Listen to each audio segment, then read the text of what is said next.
ನಮಸ್ಕಾರ. ಓಂ ವ್ಯಾಸ ಟಿವಿಗೆ ಸ್ವಾಗತ. ಇಂದು ವಿಶೇಷವಾಗಿ ನಾವು ನವಗ್ರಹ ದೇವರುಗಳ ಬಗ್ಗೆ ತಮಗೆ ಮಾಹಿತಿಯನ್ನು ಕೊಡುತ್ತಿದ್ದೆ. ಅದರಲ್ಲಿ ಮೊದಲಾಗಿ ಶನೀಶ್ವರ ಸ್ವಾಮಿ ಬಗ್ಗೆ ಮಾತಾಡಿದ್ದೇನೆ.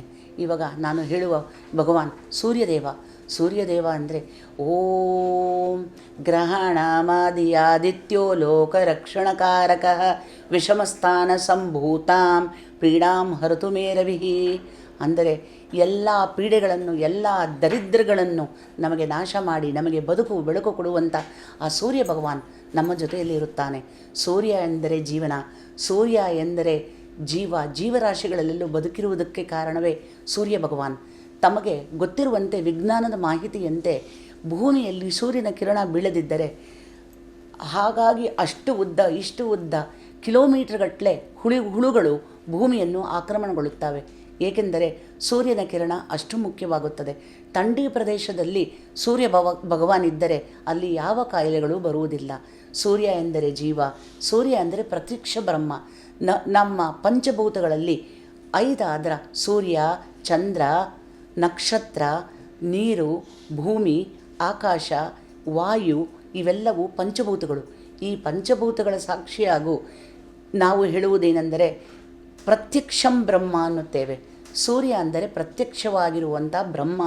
ನಾವು ನೋಡಬಹುದಾದ ಭಗವಾನ್ ಅಂದರೆ ಸೂರ್ಯ ಭಗವಾನ್. ಹಾಗಾಗಿ ಸೂರ್ಯ ನಮಸ್ಕಾರ ಮಾಡುವುದು ಬಹಳ ಶ್ರೇಯಸ್ಕರ. ಸೂರ್ಯನನ್ನು ನಾವು ಪ್ರತಿದಿನ ಬೆಳಗಿನ ಧ್ಯಾನ ಮೊದಲ ಕಿರಣ ಮೂಡುವ ವೇಳೆಗೆ ನಾವು ಸೂರ್ಯ ನಮಸ್ಕಾರ ಅಥವಾ ಸೂರ್ಯನಿಗೆ ಅರ್ಘ್ಯವನ್ನು ಬಿಡುವುದು ಇದು ಬಹಳ ವಿಶೇಷವಾಗಿರುತ್ತದೆ. ಸೂರ್ಯದೇವ ಎಂದರೆ ಶನೀಶ್ವರನ ತಂದೆ. ಈ ಸೂರ್ಯದೇವನ ವಿಕೋಪಕ್ಕೆ ಯಾರೂ ಬರಲಾರರು. ಕಾರಣ ತಂದೆ ಅವನ ಹತ್ತಿರ ನಾವು ಸುಳಿಯಲಾಗೋಲ್ಲ. ಯಾಕೆಂದರೆ ಅವನ ತೀಕ್ಷ್ಣತೆಯಿಂದ ನಮಗೆ ಅವನ ಹತ್ತಿರ ಸುಳಿಯಲಾಗುವುದಿಲ್ಲ. ಸೂರ್ಯ ಭಗವಾನ್ ಒಂದು ದಿನ ತನ್ನ ರಥವನ್ನೇರಿ ನಮಗೆಲ್ಲರಿಗೂ ಬೆಳಕು ಕೊಡದಿದ್ದರೆ ನಮ್ಮ ಜೀವನವೇ ಅಸ್ತವ್ಯಸ್ತ. ನೀವು ಒಮ್ಮೆ ನೋಡುವುದಾದರೆ ಹಗಲಿನಲ್ಲಿ ನೀವು ದೀಪವನ್ನು ನೋಡಲು ಅವಶ್ಯಕತೆ ಇಲ್ಲ. ಸೂರ್ಯನ ಬೆಳಕಿನಲ್ಲೇ ನಮ್ಮ ಜೀವನ ನಡೆಯುತ್ತದೆ. ಅನಾದಿ ಕಾಲದಿಂದಲೂ ಸೂರ್ಯನನ್ನು ಬ್ರಹ್ಮದೇವ ಎಂದೇ ಹೇಳುತ್ತೇವೆ.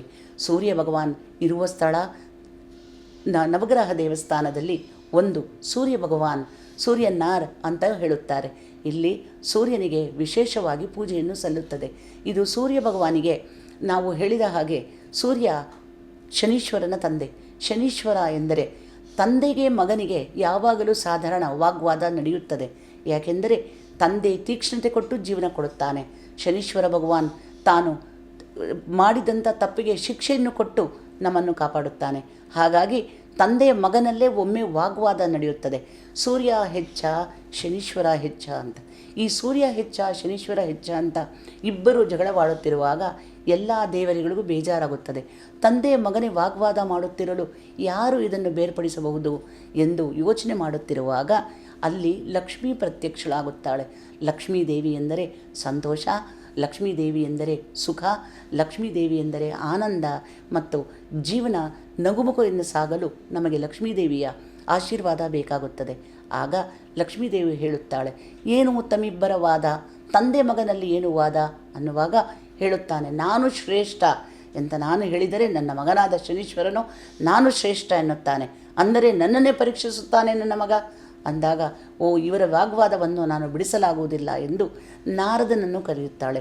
ನಾರದ ಮಹರ್ಷಿಯು ಬಂದು ತಾನು ನೋಡಿ, ಇದು ಸಂತೋಷ, ಹೇಗೆ ನಾನು ಇದನ್ನು ಮಾಡಲು ಅನ್ನುವಾಗ ಸೂರ್ಯ ಭಗವಾನ್ ನಿನ್ನ ಕಾರ್ಯಕ್ರಮವನ್ನು ನೀನು ತೆರಳು ಅಂತ ನಾರದರು ಸೂರ್ಯ ಭಗವಾನನ್ನು ತನ್ನ ಕೆಲಸ ಮಾಡಲು ತೆರಳಿಸುತ್ತಾರೆ. ಮತ್ತು ಲಕ್ಷ್ಮೀದೇವಿ ಶನೀಶ್ವರರನ್ನು ಹೇಗೆ ಒಲಿಸಿಕೊಳ್ಳುವುದು? ನಾರದರು ಲಕ್ಷ್ಮೀದೇವಿಯೋ ತನ್ನ ಒಡತಿ, ತನ್ನ ಶ್ರೀಮನ್ನಾರಾಯಣನ ಹೆಂಡತಿ. ಈ ಕಡೆ ಶನೀಶ್ವರನೂ ವಿಕೋಪಕ್ಕೆ ಉಳುವ ಸ್ವಾಮಿ.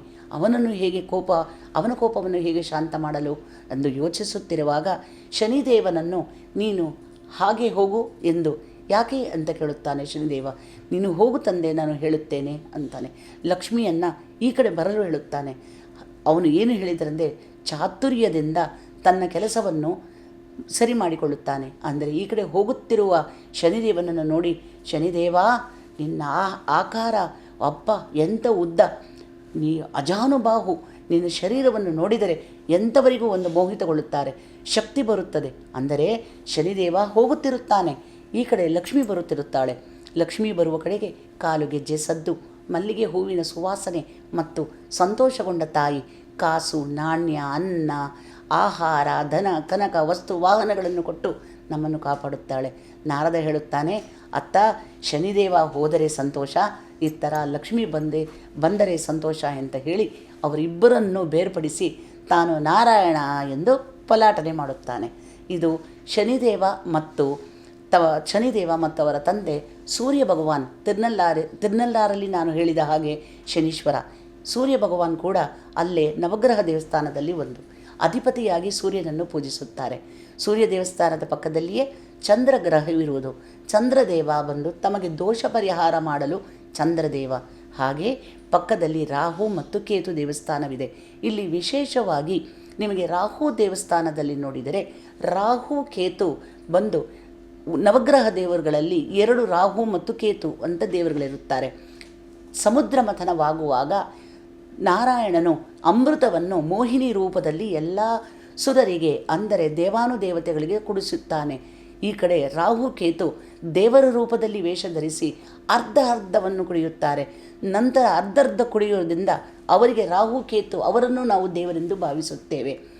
ಹಾಗೆ ಈಶ್ವರ ಎಲ್ಲರಿಗೂ ಕೆಲಸ ಕೊಡುವಾಗ ಒಬ್ಬೊಬ್ಬರು ಒಂದು ಸೋಮ ಅಂದರೆ ಸೋಮವಾರ ಬಂದು ಸೋಮನಿಗೆ, ಮಂಗಳವಾರವನ್ನು ಮಂಗಳನಿಗೆ, ಬುಧವಾರವನ್ನು ಬುಧನಿಗೆ, ಗುರು ಬೃಹಸ್ಪತಿವಾರವೆಂದು ಗುರುವಿಗೆ, ಶುಕ್ರದೇವನಿಗೆ, ಶನಿದೇವನಿಗೆ ಎಂದು ಎಲ್ಲರಿಗೂ ಒಂದೊಂದು ದಿನ ಕೆಲಸ ವಹಿಸುತ್ತಿರುತ್ತಾನೆ.